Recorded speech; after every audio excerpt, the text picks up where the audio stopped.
¿Cómo están, amigos de la Nave TV? El día de hoy tenemos como invitada a Roxana Crisólogo, poeta y promotora cultural peruana que radica hace bastante tiempo en Finlandia ya. Es una Sí, viajera incansable. Aquí hemos tenido muchas viajeras, ¿no? Victoria, Julia, sí. y es una poeta y promotora cultural. Ha publicado recientemente un libro muy bueno, le estaba comentando, que me ha sorprendido bastante, Kauneus, bajo el sello Intermeso Tropical, que dirige nuestra amiga Victoria. Así que vamos a conversar sobre ese libro. Muchas gracias, Roxana, por tu tiempo. Muchas gracias por la invitación. Un placer estar compartiendo aquí en la nave. Bien, Roxana. En principio, este libro, como toda tu poesía, tiene que ver mucho con el tema de la migración. Por eso era importante mencionar que eres una poeta peruana que vive lejos hace mucho tiempo. Sin embargo, recorres no solamente espacios en Finlandia o en el Perú, recorres muchos espacios. Cuéntanos un trabajo que implicó eh, hacer estos poemas. ¿Tenías que ubicarte en esas zonas en específico, en esas zonas geográficas, o fue más bien una reminiscencia de lo que habías vivido? Bueno, yo llevo un diario, ¿no? Como, bueno, muchas poetas, muchos escritores, escritoras llevan un diario, ¿no? Un diario de viaje. La vida me llevó a viajar, a atravesar diferentes lugares en Europa. También viajé mucho en África, en Latinoamérica. También soy hija de migrantes. Mis padres viajaron, son 12 horas que mis padres viajan, que dura el viaje de Cajamarca a Lima, lo mismo que dura de Ámsterdam a Lima, ¿no? Entonces, por ahí tejí ciertas conexiones, ¿no? El hecho de ser migrante en mi país y, bueno, hija de migrantes y de alguna manera vivir en ese ambiente de lo migrante y también ser una migrante fuera, ¿no? Y que cómo cómo se construye tu identidad, todas las experiencias, cómo te relacionas también con el entorno y con la gente, con los idiomas, con las diferentes culturas, con las diferentes problemáticas que tiene cada lugar, ¿no? Porque yo tengo ahí varios escenarios, algunos, por ejemplo, Turquía, o también está un poquito España, pero también está Italia, también está Finlandia, donde viví, también está África, y así como pequeñas ciudades, ¿no? Que atravieso, o Rusia, Ucrania, bueno, Palestina. Entonces, yo de ese diario elegí quizás los pasajes que para mí fueron más impactantes, ¿no? Y que tenían que ver con esta idea de la, de la devastación, ¿no? Que yo lo conecté con la belleza. Hablábamos justo de algunos espacios donde has vivido. Tú vives en Finlandia hace bastante tiempo. ¿Cuál ha sido el reto más duro, digámoslo así, para que te adaptes a una sociedad tan distinta a la peruana? O de repente no son tan distintas, no sé, tú me dirás. Bueno, ya vivo 15 años, pero yo salí en Finlandia, pero yo salí ya desde el año 96, hace mucho tiempo, del Perú, y estuve viviendo en diferentes ciudades, ¿no? ¿Cuál es el reto de vivir en lo que se llama países nórdicos, ahí en Escandinavia? Pues es como vivir en otro planeta, ¿no? Por ejemplo, cuando yo veo ahora en el Perú que terruquean o que llaman, dicen esto es comunismo, y digo, pero si los políticos hablan de política social, hablan de beneficios para la ciudadanía, de que el Estado debe encargarse sobre todo de cuidar, ¿no? La gratuidad de la educación, la salud y todo eso. Eso es tan normal para nosotros, eso no tiene nada que ver con ser comunista o ser otro, ¿no? Entonces, ahí tú ves todas las diferencias que hay, ¿no? Es enorme, ¿no? La concepción de cómo, de la sociedad en sí, ¿no? Los valores de igualdad, de la gratuidad de la enseñanza, son países también muy feministas, ¿no? Pero no todo es color así, todo no es color de rosa, o sea, hay muchas dificultades también para integrarse en esta sociedad que tiene un nivel educativo muy alto, tú llegas hablando un solo idioma, ¿no? Y de pronto te das con que la gente habla 5, 6, 7 idiomas, entonces tu posibilidad para poder quizás entrar en el campo laboral o competir, ¿no? Por un puesto de trabajo que, digamos, esté a tu nivel educativo del Perú, pues es casi imposible, ¿no? Porque ellos, imagínate, ellos que están hablando tantos idiomas y terminan el colegio, tienen el bachillerato, luego la maestría, y luego pueden hacer una maestría fuera, con apoyo del Estado también. Entonces, imagínate, tú llegas del Perú. Parten con ventaja, ¿no? Sí, entonces tú llegas con tu pequeño cartoncito, con un solo idioma monolingüe, así, ¿no? Medio así, medio desorientada de lo que es el mundo. Entonces fue difícil. Para mí lo más difícil fue aprender el idioma, los idiomas, ¿no? Que se hablan, pues de golpe tienes que aprender los idiomas que no tienen nada que ver con el inglés, y luego además tienes que aprender inglés, pero además tienes que aprender a vivir en una sociedad multicultural donde hay comunidades que vienen del Medio Oriente, que vienen de Asia, que vienen de la ex Unión Soviética, pero por una parte yo lo veía también que es lo mismo en el Perú, ¿no? Que tú tienes diferentes culturas dentro de un solo país, ¿no? Entonces por ahí yo creo que me adapté rápido, ¿no? Porque creo que un peruano que está enfrentado a eso, aunque nosotros no lo aceptemos, ¿no? Porque el Perú es una suma de países, ¿no? Entonces, yo creo que de alguna manera ya yo iba preparada para enfrentarme a diferentes culturas, diferentes lenguas, y así fue como fui, digamos, navegando, ¿no? Saliendo a flote, ¿no? En una sociedad difícil, es una sociedad muy difícil. Publicas tu primer libro ya estando fuera del Perú. ¿Qué ocurrió para esta, digamos, tú incursionado en poesía y eras conocida en los años 90 en los recitales, en los circuitos literarios peruanos, pero lo publicas casi al final de los 90? ¿Influyó un poco la época que estábamos viviendo? De pronto, Fujimori. Sí, no había espacio para la cultura. no, fue una época muy difícil, una época donde cualquier apego a la cultura o ocupación, ¿no? Orientación hacia la cultura era relacionado con subversivo, con terrorista. Cualquier cosa que implique disidencia era ya era visto como sospechoso. En esa época existía también la ley antiterrorista, la ley de la apología, del soplonaje.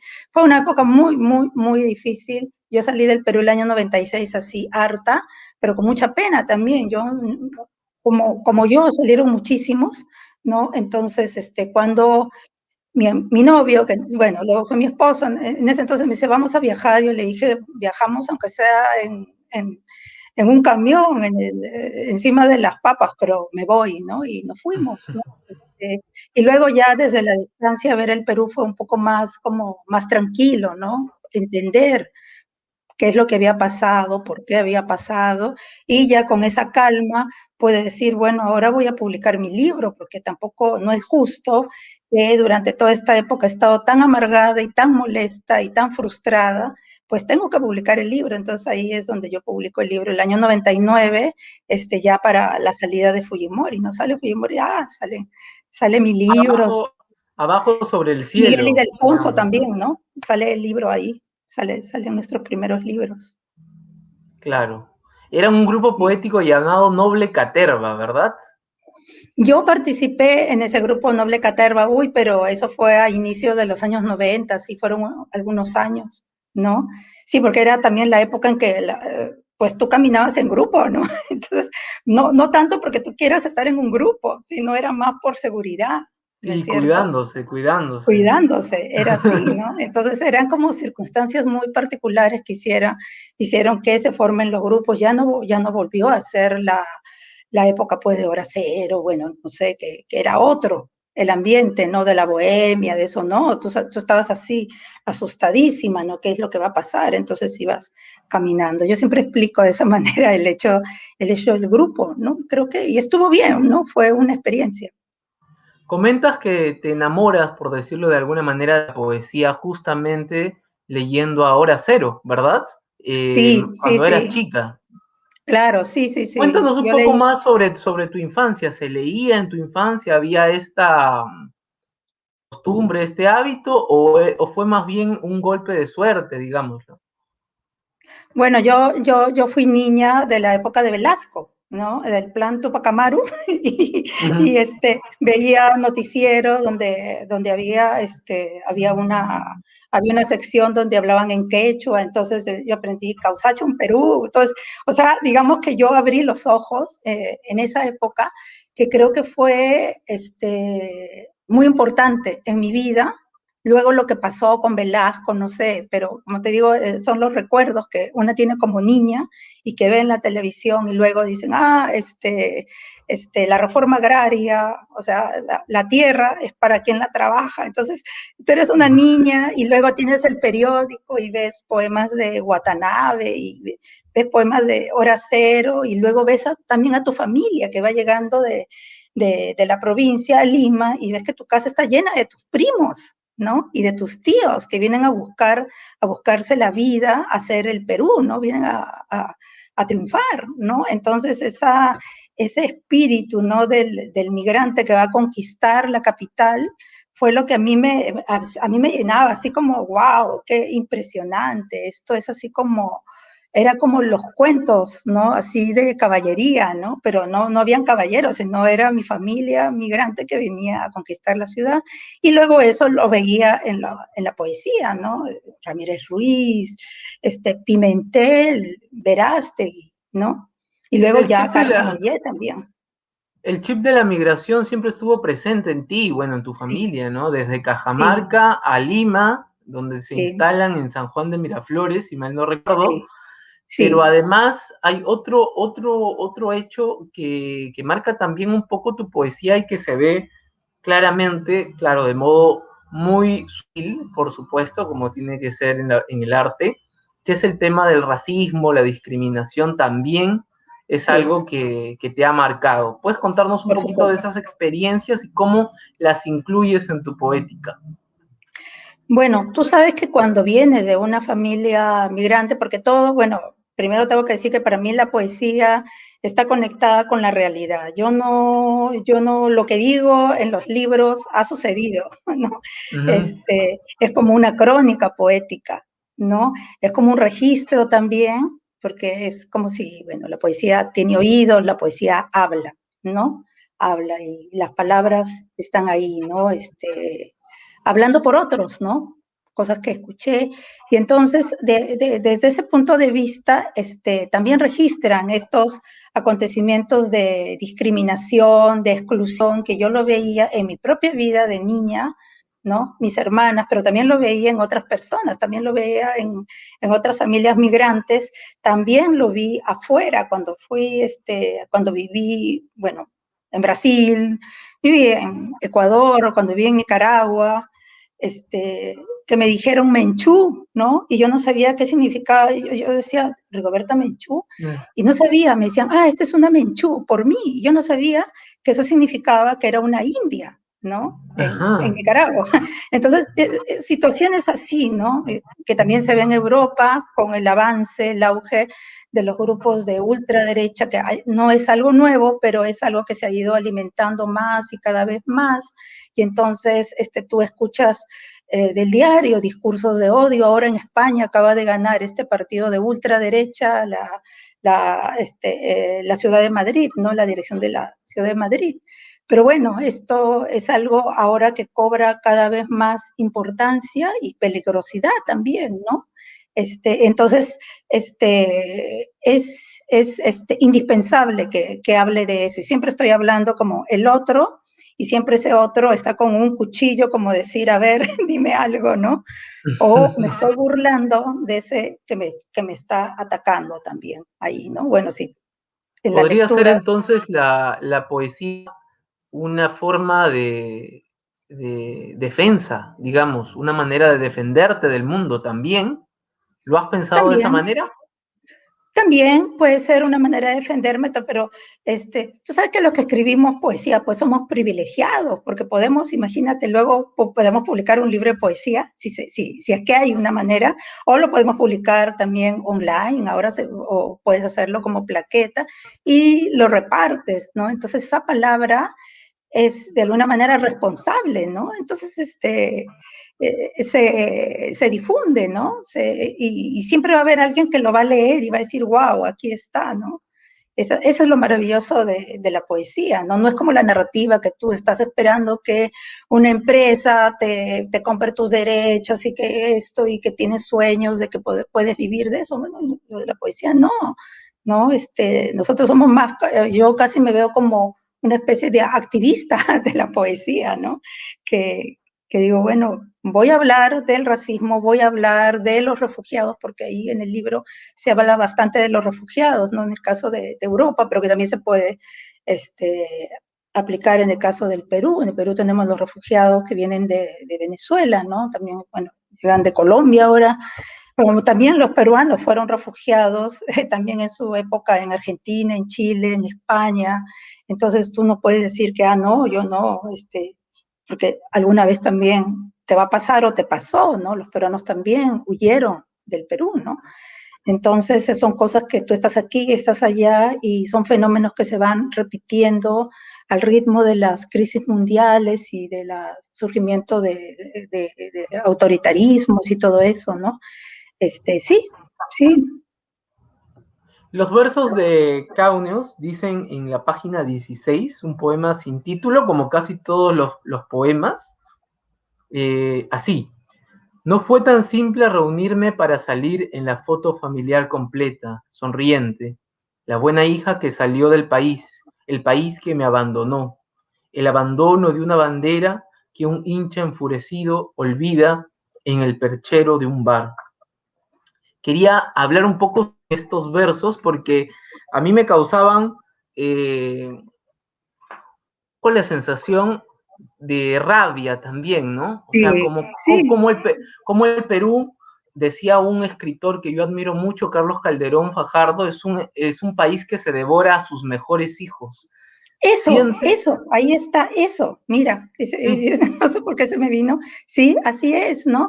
Y tú no te quieres, a veces no te quieres ir, porque en mi vida hubo un momento en que yo no quería quedarme, ¿no? En Finlandia, quería regresar, pero no podía regresar, ¿no? Porque yo decía, ¿qué cosa voy a hacer, ¿no? Si no tengo dónde caerme muerta en Perú, ¿qué voy a hacer? ¿No? Entonces digo, tengo que quedarme aquí. Entonces, de alguna manera, yo me veía a mí misma, soy una refugiada económica, ¿no? Porque me estoy quedando aquí por eso, ¿no? Pero no es que yo me quiera quedar.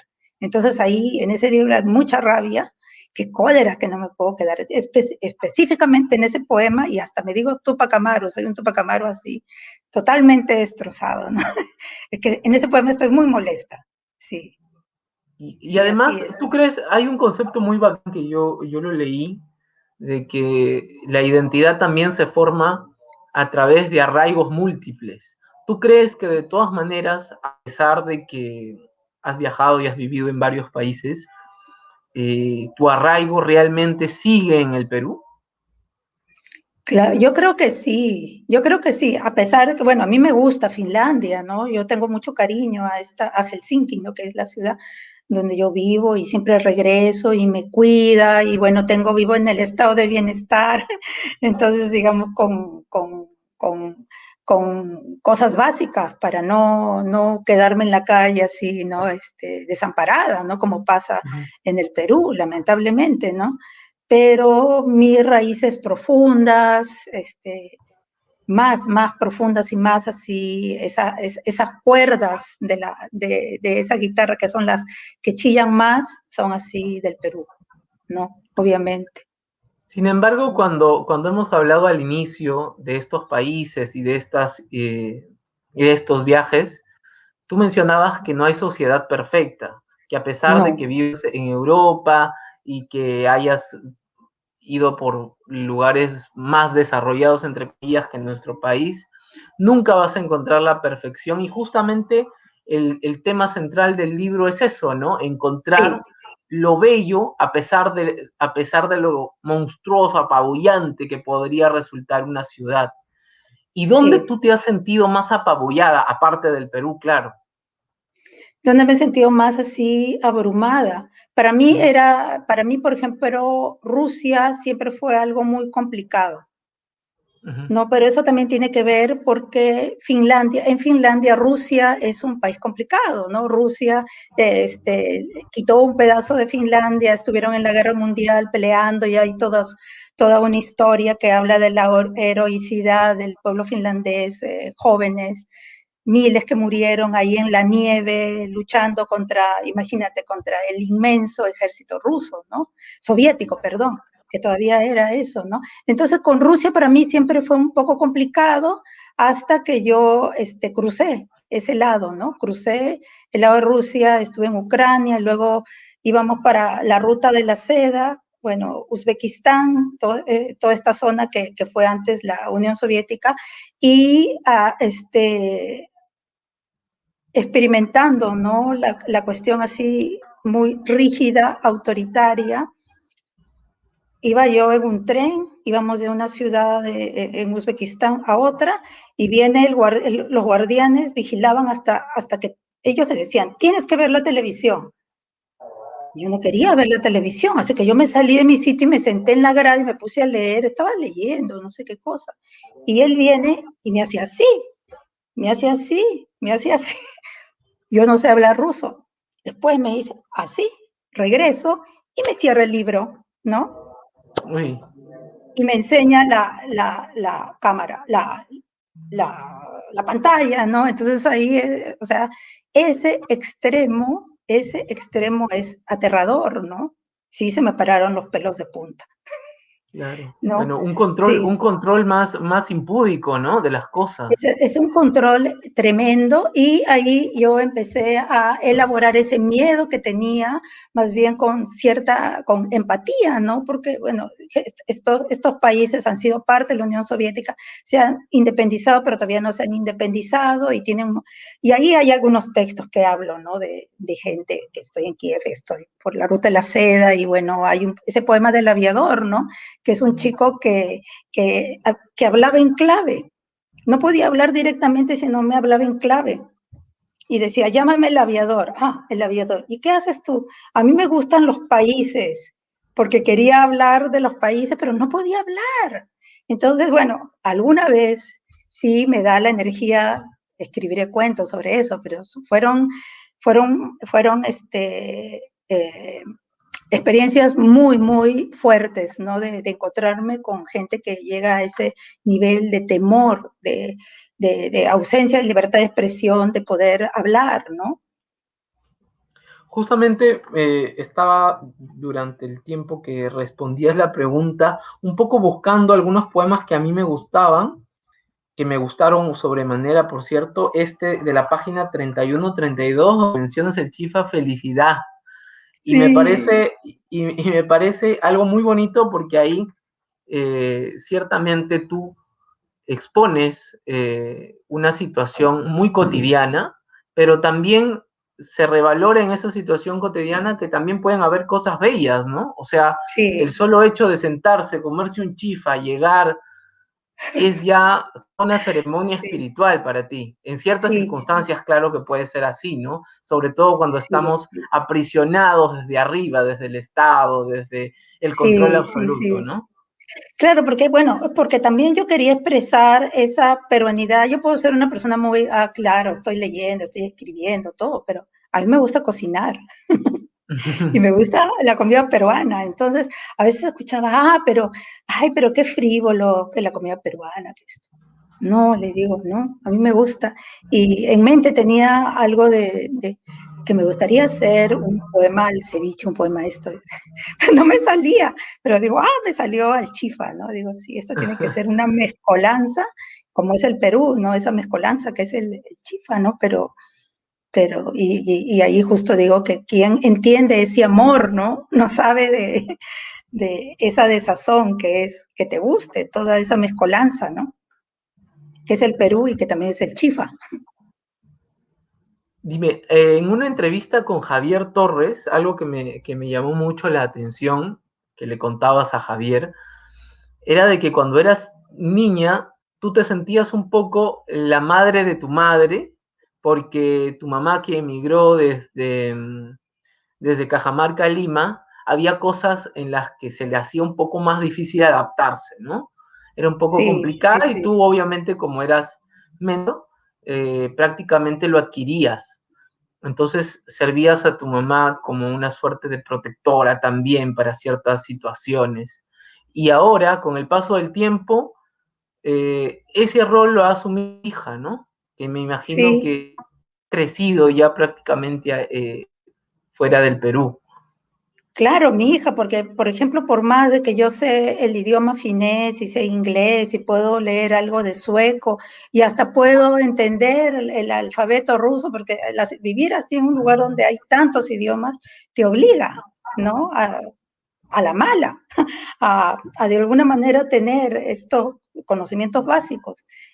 Mi hija es la que por ratos ha asumido ese rol de, no, mamá, así no es, no, tú no entiendes, no, que esto, no, ahora yo te voy a corregir, porque ella hizo la escuela aquí, ¿no?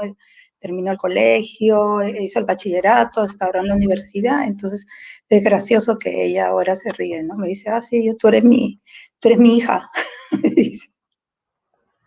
Te preguntaba esto también porque yo tengo una especie de teoría, de repente puede ser aplicada en tu caso quizá, eh, acerca de las personas justamente que justamente lo más estable, porque la migración implica mucho ruido alrededor, ¿no?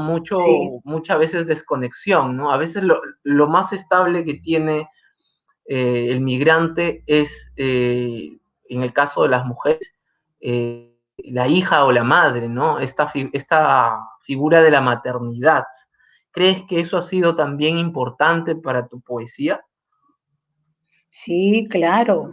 Bueno, yo crecí en una casa, bueno, mi papá siempre estaba trabajando, ¿no? Estaba fuera de la casa. Yo crecí, fuimos 6 hermanas con mi mamá, ¿no? Una casa de mujeres, ¿no? Sí, y bueno, yo solamente tuve una hija, ¿no? Porque bueno, los tiempos han cambiado, la situación no daba para tener más hijos, tuve una sola hija, ¿no? Entonces, Mm. mi hija y yo éramos como, habíamos construido, creo que de alguna manera, como un teatro del Perú. Sí, a veces hemos hecho las bromas de comer comida peruana siempre, ¿no? Yo, con mi obsesión por cocinar siempre, comida peruana, este, ver las series o ver cosas así del Perú, ¿no? Aunque tú sabes cómo es la prensa, basura, uno dice, nunca más lo voy a ver, nunca más, pero igual lo sigues viendo, ¿no? Tú dices, yo jamás voy a ver eso, jamás, ¿no? Y lo sigues viendo y pasa un año, 2, 3, 4, 5, 8, 10, 15 años, ¿no? Y así, ¿no? Claro, la relación con mi hija fue súper importante, ¿no? Lo más bacán de todo esto es que mi hija habla castellano como peruana, ¿no? Totalmente. Eso yo creo que es lo mejor para ella, ¿no? Al O sea, final, ¿no? tienes un pequeño Perú muy cerca de ti, por decirlo de alguna manera. Claro, claro. Bueno, ahora ella ya vive independiente, pero acá los chicos se van ya a los 18, 19, ya Ujú. 20, ya se van a vivir independientes, ¿no?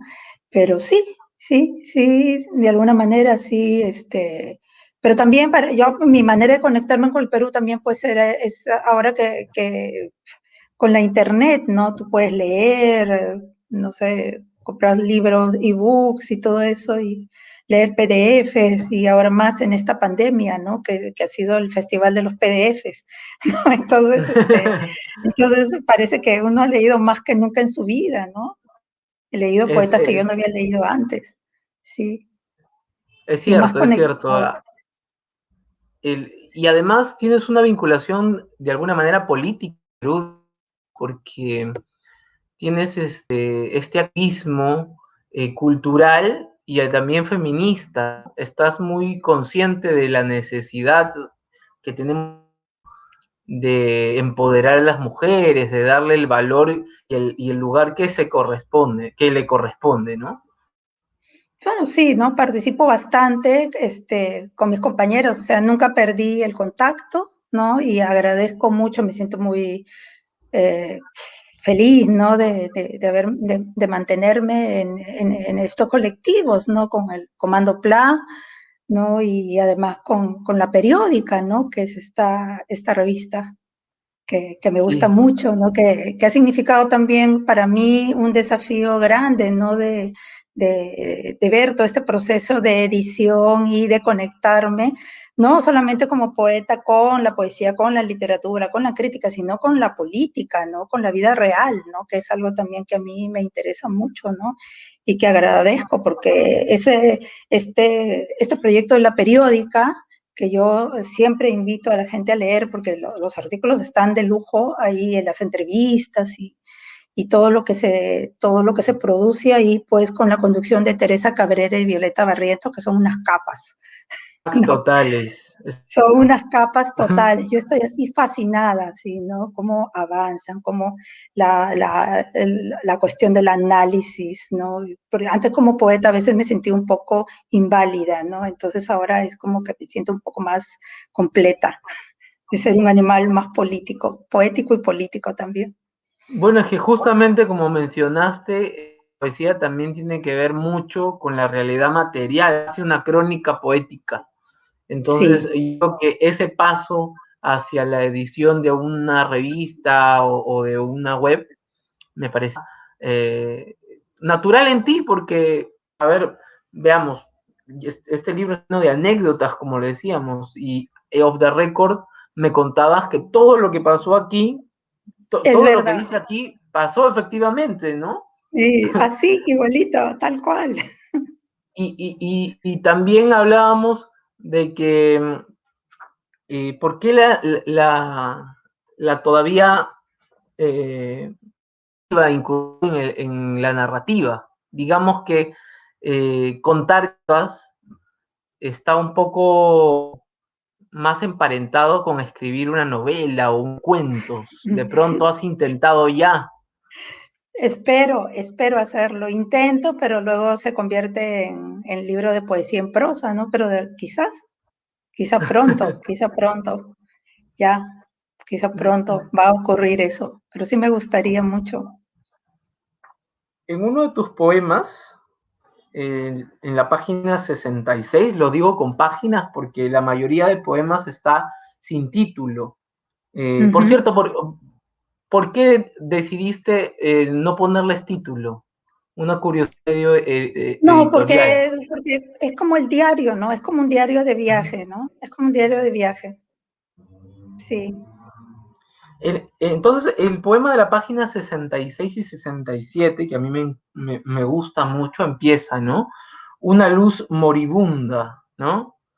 Ah, sí. Más como la que acecha los parques del centro de Helsinki. Mi modernísimo teléfono me recuerda un bip que es el momento de conectarme con el audio de una voz tristísima al otro lado del mundo. Mi hermana, la voz se apertrecha en otras voces cálidas.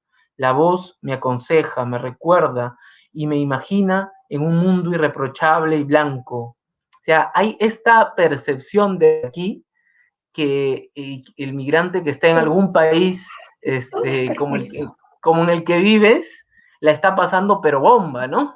Fenomenal. Sí, Tiene la sí. vida resuelta. Sí, claro, y hasta me ve más blanca, me ve blanca, me ve así perfecta.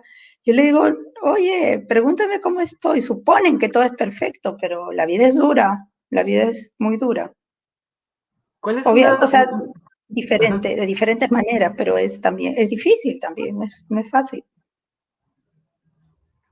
cuál es una de las consideraciones que has tenido tú para, para escribir este libro, además de la anécdota? De pronto, alguna imagen, algún tipo de lectura, algún tipo de cine que has visto para poder escribir esto, porque bueno, el poeta y el escritor en general ya lo sabemos que bebe de distintas fuentes.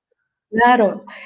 Mira, era como en los distintos viajes que hacía al Perú, porque a veces también viajaba con amigos, amigas finlandesas al Perú, ¿no? Hice muchas veces el viaje a Machu Picchu, Titicaca, La Paz, y me lo sabía de memoria y aparecía un guía turístico, llevando a la gente ahí, yo toda una experta, ¿ya? Lo que a mí me llamaba la atención era que siempre me decían que Lima era fea. Siempre me decían, qué fea es Lima. Y no solamente la gente que yo llevaba, sino me encontraba con turistas en el camino que me decían, ay, qué fea es Lima. Y yo pensaba que no, no sé, no me parecía fea, ¿no? O sea, claro, uno se aferra a los recuerdos de la niñez y cualquier cosita pequeña, pues, si has sido feliz, pues, te parece magnífica, ¿no? Te parece un paraíso, aunque no haya sido. Cuando tú lo ves ahora, tú dices, wow, había pura tierra nomás, no había nada, arañas, pero había solamente arañas. Pero, sin embargo, para ti era hermoso, ¿no? Era hermoso el cielo, las lucecitas, venir en la 7-3 de Chorrillos hacia San Juan de Miraflores, ¿no? Esa subida y bajada así maravillosa que para mí, en mi mente, es como una imagen cinematográfica. Sin embargo, viene gente que me dice que es feo, ¿no? Entonces, eso fue lo que poco a poco fue alimentando en mí ese deseo de decir, pero ¿quién dice que es bonito? ¿O quién dice que cosa es feo? Como muchas veces me dijeron también, ay, Puno qué feo es. A mí me encanta Puno. Mi familia es de Cajamarca, pero Puno por alguna razón me encanta. Pero ¿cómo te puede gustar Puno? Entonces digo, ¿qué le pasa a la gente que está pensando, que está siguiéndose por cánones de belleza que no tienen nada que ver con nosotros, ¿no? Y que están diciendo, que te dicen esto es feo, esto es bello, esto así es, esto no sirve, esto sirve, y digo, ¿de dónde vienen esas cosas, no? Entonces, quizá un poco para atravesar ese territorio de devastación, supuestamente feo, y encontrar esa belleza o recuperar esa belleza a través de la gente, a través de cosas mínimas, ¿no? De repente el cielo, de repente algún insecto, alguna cosa. Por eso pensé que, voy a agarrar por ahí, porque era una constante. En cada lugar que yo iba era, ¿no? O cuando estaba en Palestina que me decían, mira, qué feo es esto. Yo decía, no, no es feo, es tan bonito. Decía, no, es feo, es feo, es feo. No. Entonces decía, ¿qué cosa? Bueno, ¿Dónde la gente está? que opina así de pronto lo mira desde cánones occidentales, ¿no? O Sí, sí, sea, se sí. imagina que las ciudades tienen que ser necesariamente como, no Como sé, Nueva París. York, como París. Entonces, ven otras realidades y les parece chocantes, ¿no? Sí, sí, sí, Lo sí. que también es algo fuerte y justamente va en el sentido de lo que estabas hablando es el título de este poemario, Caunius, la belleza, ¿no?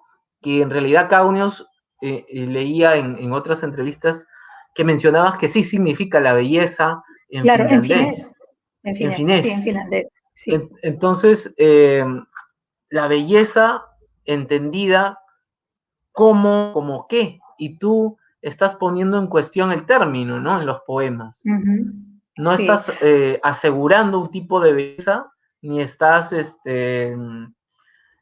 diciendo tampoco lo contrario, que esto es feo o que esto no debe ser valorable por tal, sino más bien te remites justamente a los recuerdos, te remites a las anécdotas.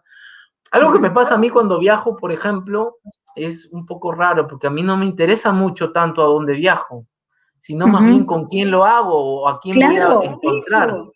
Sí, sí, sí, sí, sí, sí. Sí, así es, ¿no? O sea, ahí está la gracia de ese viaje. Sí, ahí está. Cuando fui a Machu Picchu recuerdo, por ejemplo, que mi mamá me dijo así toda ceremoniosa, al volver, ¿y qué tal, sentiste, cómo te sentiste? ¿Tocaste la piedra? ¿Sentiste la energía? No sentí nada, mamá, en realidad la pasé bien porque estaba con gente y el ambiente y esto, ¿no? En Claro, realidad claro, sí. mi óptica de pronto es un poco radical, ya se va mucho al extremo del otro lado, ¿no? Pero aquí tú revaloras mucho esos recuerdos y no tanto la belleza material, ¿no? Sí, es más con la gente, ¿no? Es Ujú. hablar con el taxista, hablar con con el dueño de un hotel, oye, alquílame este departamento, o sea, todas esas cosas que nunca me voy a olvidar porque fueron graciosas, fueron simpáticas, fueron buena onda. Entonces eso ahí está recogido, ¿no? Está recogido más allá de las culturas, de las diferencias que podían haber habido y del lugar, ¿no? Que puede ser que no era estéticamente un París o no sé, un Nueva York, ¿no? Ciertamente. ¿Tú crees que este libro entonces es necesariamente para un, o sea, que necesariamente has tenido que vivir todas estas experiencias de viaje para poder escribirlo? Pues bien difícil esa puede ser, ¿no? No lo sé. Ujú. No lo sé, pero yo estoy en este proceso constante de viaje desde hace tanto tiempo que a veces ya ni me doy cuenta si he parado de viajar o no. Pero ya no estoy viajando ahora, obviamente por la pandemia, pero el hecho de vivir en un país donde hay comunidades de diferentes países, pues hoy día me encuentro con una mujer de Irán, ¿no? Me encuentro con uno de, ¿cómo se dice? Birmania, Birmania, creo que se dice, Burma, Birmania.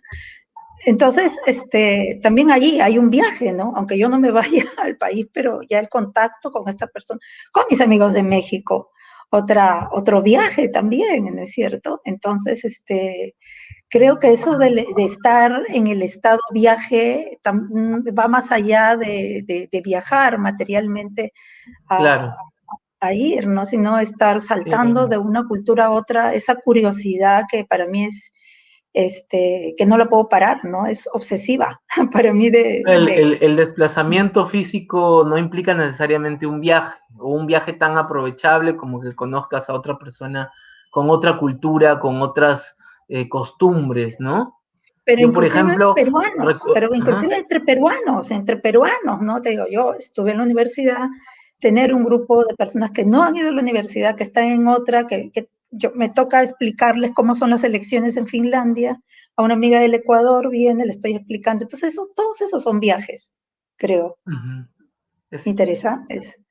sí, sí, sí. De todas maneras, como me dices que no has venido aquí al Perú durante toda la pandemia, que evidentemente es absolutamente explicable, esta situación no da para tanto, me imagino que tienes que cuidarte muchísimo como todos, pero extrañarás materialmente sí algunas cosas, ¿no? ¿Qué es lo que quisieras hacer primero cuando vengas aquí a nuestro país?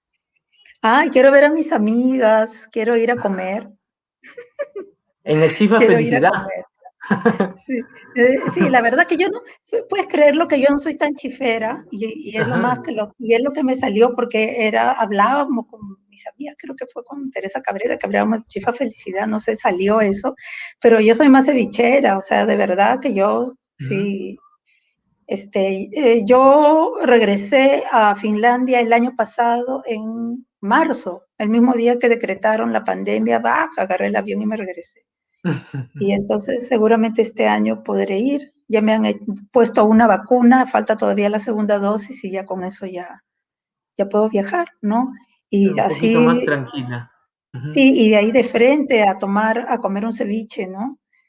Sí, sí, porque Entonces, aquí es el comer, ¿no? Roxana Crisólogo, poeta y promotora cultural, ha estado con nosotros. Ella viene al Perú muy pronto, muy seguido, y seguramente se comerá un buen ceviche cuando esté por aquí. Muchas Sí, gracias por el tiempo, Roxana. muchas Recomendarles a gracias, todos muchas que gracias. consigan su poemario, Cauneus, la belleza, editado por Intermeso Tropical, que ya se está vendiendo en librerías. Sí, Gracias y nos vemos muy pronto. Hasta luego. chao, mucha suerte, cuídense, chao, gracias.